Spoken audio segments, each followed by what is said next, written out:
Hey guys, welcome back to the channel. It's Players Pass. Just want to go over a deck review with one of my favorite fun decks to play.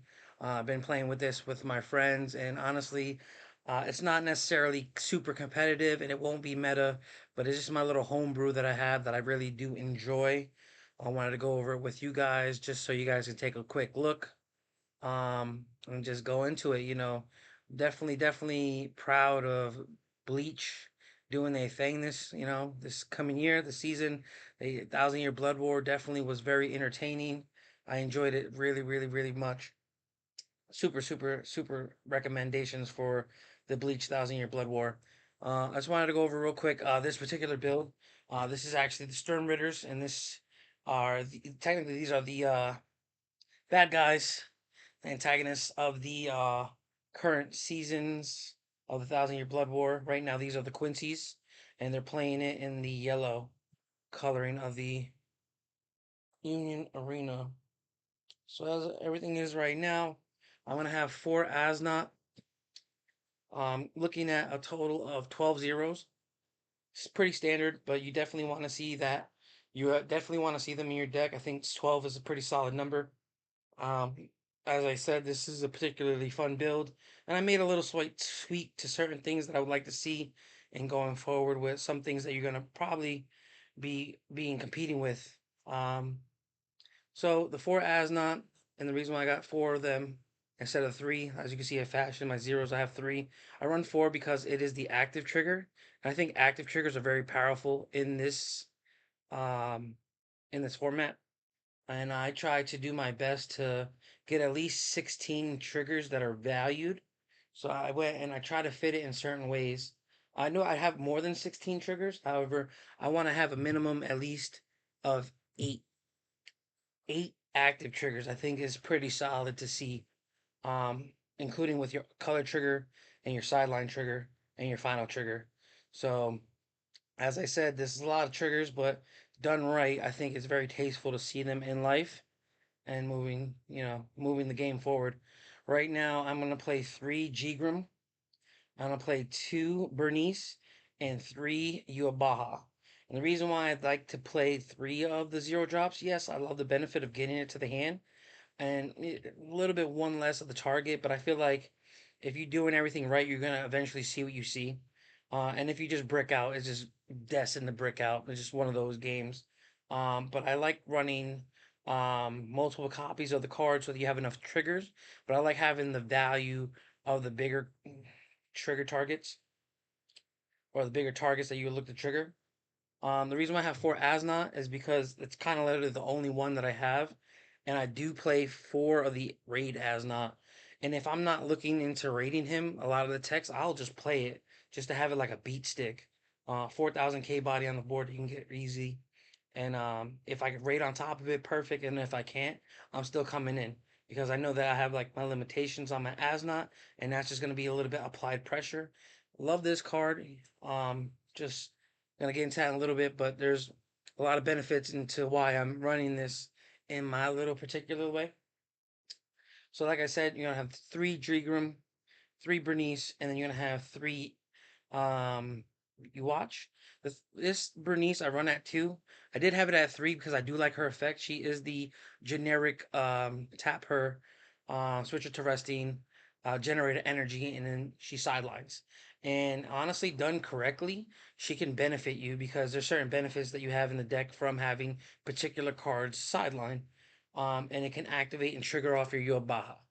So right now, I'm gonna get into a little bit of tech afterwards. I'm just gonna go moving forward with the deck. I got 2 Roid Lloyds, I got 2 Nananas, and I got the Bernice. And the reason why I like to keep it in that way, honestly, I'm not a fan of not having triggers in the deck, and I try to minimize it as much as I can. If I had to and the deck demands it, I would probably play at least 8 non-triggers in the deck.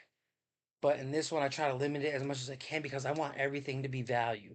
I want everything in the life to hit off. So it's like I'm try to keep it as low as I can. These cards are good cards, but when I'm seeing them in life when I don't want to see them, it just brutally hurts. It's like getting sniped out on a card and boom, they take your final trigger. you always wish you had that at when that trigger is necessary, which would be the last trigger you'd want it. And to see them in life sometimes is just bricking. It's like, damn, like I just got a life, it's not working, you know? The Royd Lloyd is a different and unique effect. There's no card I've seen so far that has that particular effect. You guys can probably list in the comments if I'm wrong, but if it says you can raid on it, you can raid anything on it. Specifically in this IP though. So, if it says when your character card with raid can perform its raid on this card. So what's cool about it is that it literally is a raid target. The only difference is that it costs one. So it's like you can't just put it anywhere. You have to put it in this particular Stern Ritter's deck for it to particularly work off the best, because you would necessarily need one of these energies, and then you need to be able to play him to do it. If he was a zero cost, I wouldn't be surprised if he would just be played as a vanilla in specific decks that splash it. Some of the JJK decks splash a little bit of blue in their yellow and whatnot, so it's just a little bit of flavor of contents. But for this one, Royd Lloyd is a very unique ability. And the reason why I do have it at 2, I did have it at a higher number prior, but just seeing him in life sometimes just really hurts. And I kind of wanted to minimize that, but it gives me a little bit of leeway.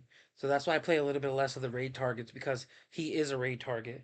That's why I play the 4 Asna, the Jugram at 3, and the Yhwach at 3, because at any given chance, my raid targets here can also be rated on this one. So technically, I have 6 raid targets for Asna. I have actually with this and this, if you're looking at, you know, an additional 2, I usually, that's why I'm running it a little less, so I want to see certain things.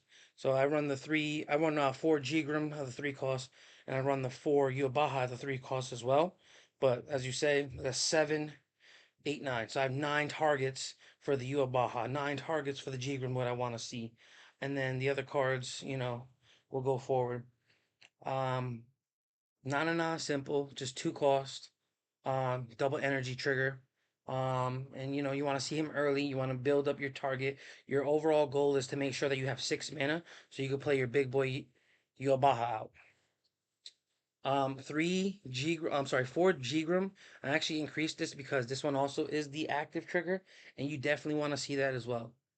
This thing comes in clutch, and his ability is particular that once you have 2 or more, if your opponent has 2 or more 4,000 BPs on the board, it gains 5,000. So it stays like that either on your turn and your opponent's turn. So it basically for 3, it can become a 4,000, which I think is pretty powerful. Conditionings, yeah, you need to have certain amount of, 4 drops on your opponent's side, but as of right now, it's pretty solid. It can help defend the lighter guys, but mainly I like to see him for his rating, and I like to see him out of life.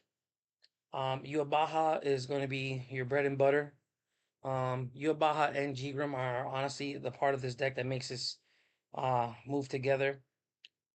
So this is your color trigger, but the reason why I like him is because he is your double energy. Can't always go wrong with double energy, especially hitting numbers like 6. And it's also your color trigger. And honestly, argumentatively, I think yellow trigger has the toughest trigger in the game right now. They're on par. It just taps something and stuns it. It's not getting back up.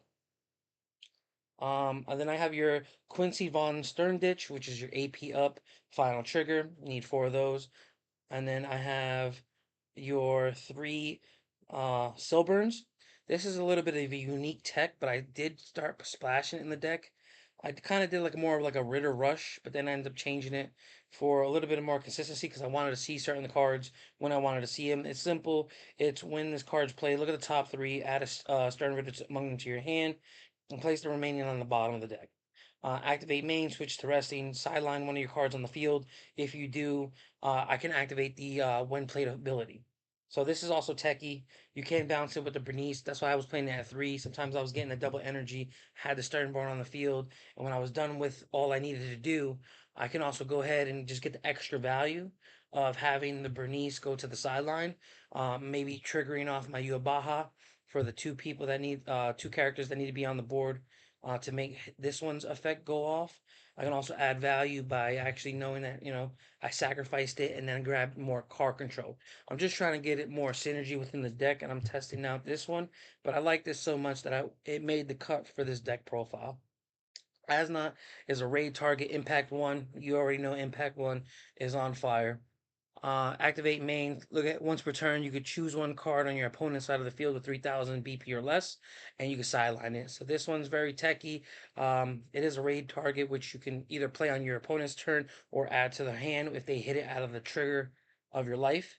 But as I said, Asna is just a big bully. It literally costs 4. It has the impact. It could tap something. It is definitely a menace. Honestly, I really do appreciate and like it. New card that I actually switched out. I used to run the 4 drop 2 cost AP Yhwach, but I actually just switched it out for the OP because this OP, even though it costs 4 and it costs 2 AP, if there's something rested on your opponent's side of the field, you can come in. It can come in active, and when it comes in active, it's just nice to have something come in active. And its ability is when it's attacking, and there's a card that's um, rested on your opponent's sideline. Basically it'll then stun it, which I think is really cool because if you've done right, if you have something that's rested on their side, you can go ahead and stun it, boom, and then you go attack for it, keep it stunned for the turn. So let's say Asnok goes here, he stuns something, and then boom, or you get your color trigger, it's your turn, that's stunned for the turn. And the reason why I've replaced it and put it in here properly is because I've been going against certain one punch decks, and there are Saitamas that when it attacks, even though it hits, um, it can't be stand on its normal stand phase or so. So I think that this is interesting tech that I want to move forward. I guess going against the one punch, because if I can get an OP out, boom, swing on it and then just stun the Saitamas, it can hold me off just for a little bit. You're not getting hit in the face with a 10k BP. Just to speed things up, this is also Basby self-explanatory. You just discard a card from your hand. It gives it damage too.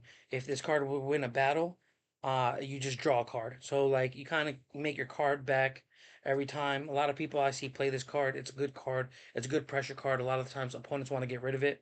It will be targeted because people want to get rid of it. Just make sure that you want to bait something. That's why I usually would use the Basby out. I would apply pressure, bait out what they want to go ahead and do, and either drop the Jugram or the Yhwach afterwards. But I wanted them to have an answer for my Basby because their Basby is going to be a threat. You get the Basby out early enough, they're going to see it as a threat. They're going to go ahead and make sure they get rid of it, and you got to play around that. You know that.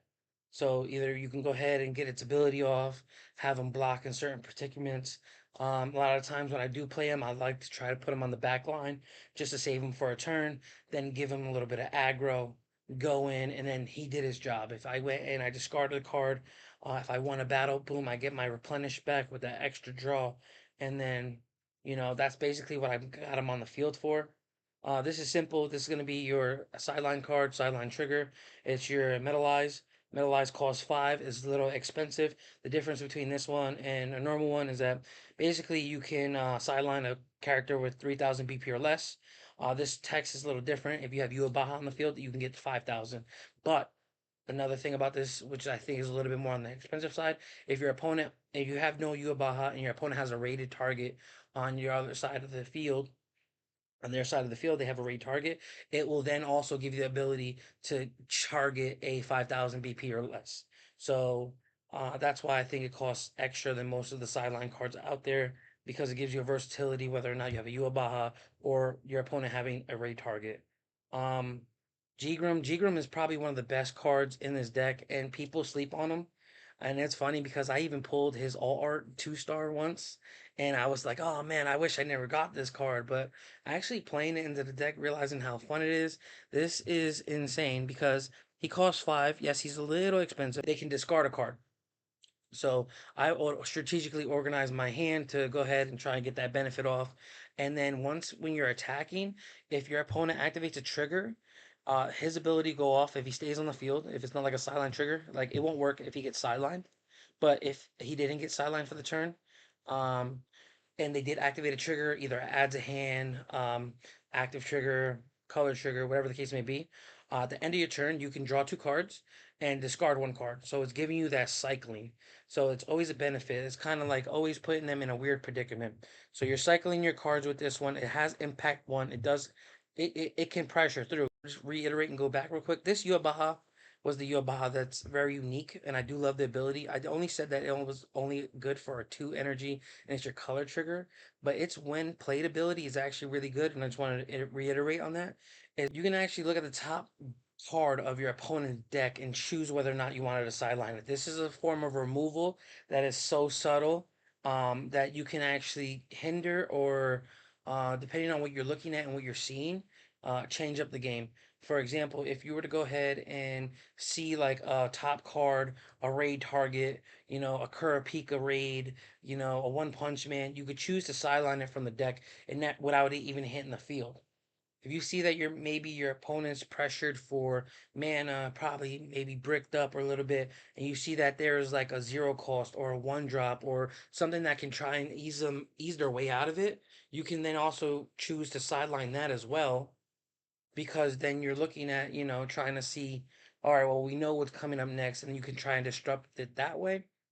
Or you can, even some circumstances, know what's going to be on top and allow them to draw into that card by leaving it there. So you're like, all right, cool, I know what you're drawing next, but you don't have anything that's going to be lethal to me. It may force them to AP draw. You understand? So like wasting a resource to try and get that extra card that they might need. So there's a lot of things in that. And then I'm just gonna get into it right now. The bread and butter of this deck. You're looking at Yhwach. Yhwach raid is 6 cost, 1 AP.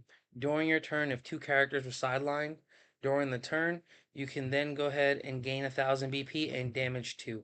When this card is played, you could choose on your opponent's front line with 3,000 BP and either sideline it, or you could target on the front line a raided character and just peel off their raid.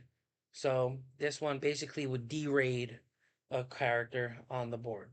Everything being said and done, this card is one of the best cards out there. It's very techy, but once you get certain things popping off, it's not that hard to have 2 things on the board die. You can either de-raid something, you use your metalized in hand to kill something, you can kill something with it. Your Bernice over here can activate its ability, which also would feed into it.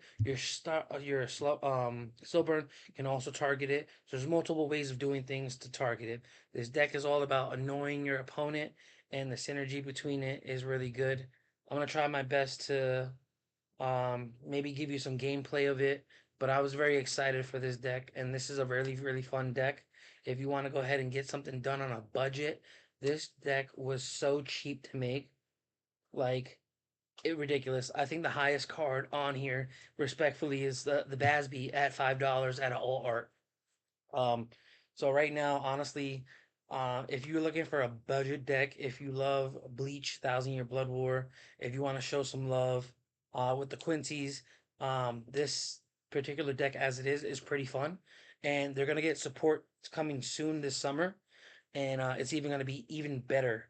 You're actually gonna get like Uryu and all these other Stern Ritters, and it's honestly just a really fun deck to make. And I hope you enjoy this video.